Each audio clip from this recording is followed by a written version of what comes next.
So we have authentic and plagal, and then we have these other cadences.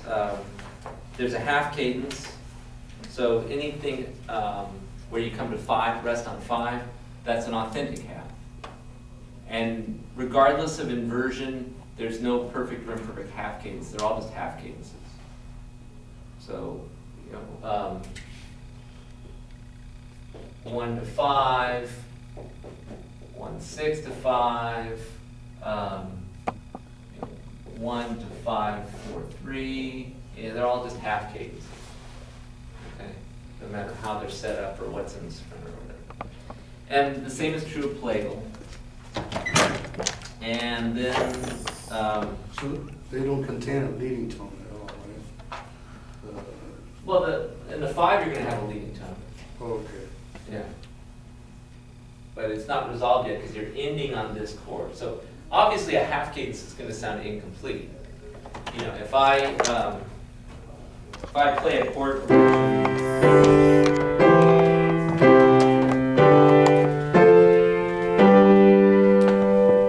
on 5, you don't want to end there, right? You expect to go on from there.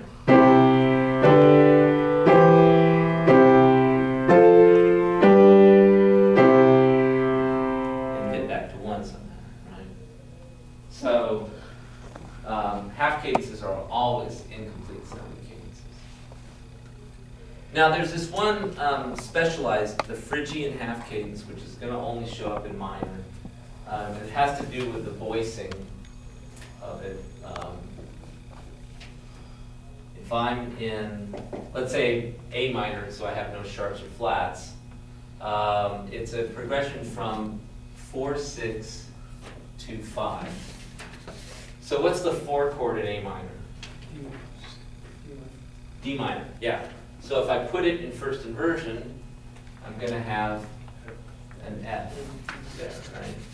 And then I could voice it almost any way is fine.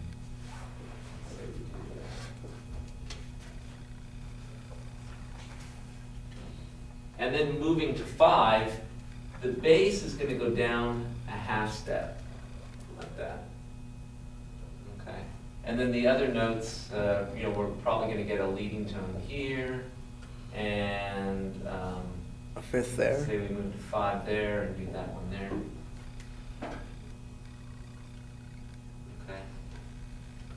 Okay. The important thing is, well, actually, there are 2 things in this. So you're going to have a half-step approach to the bass note and a whole step approach up in the soprano like this.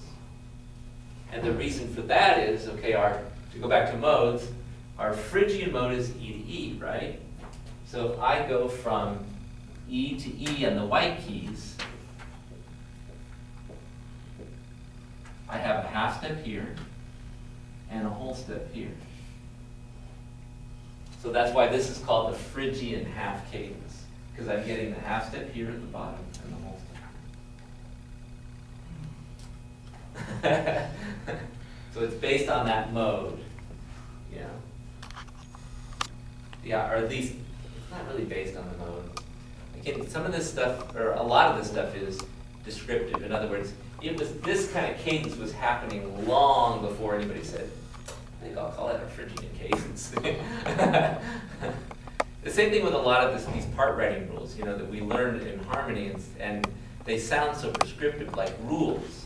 But in fact, they were all, somebody looked at all these rules and said, wow, Bach never used parallel fifths. Let's make that a rule.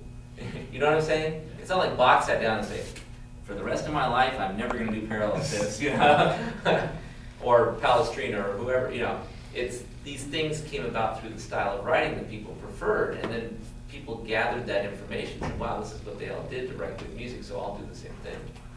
So a lot of these rules and a lot of these phrases and names and stuff like that are descriptive. They're not prescriptive. They weren't invented before this music was being written. It was invented after to describe it. Okay, so that's the Phrygian half. And then there's our deceptive cadence.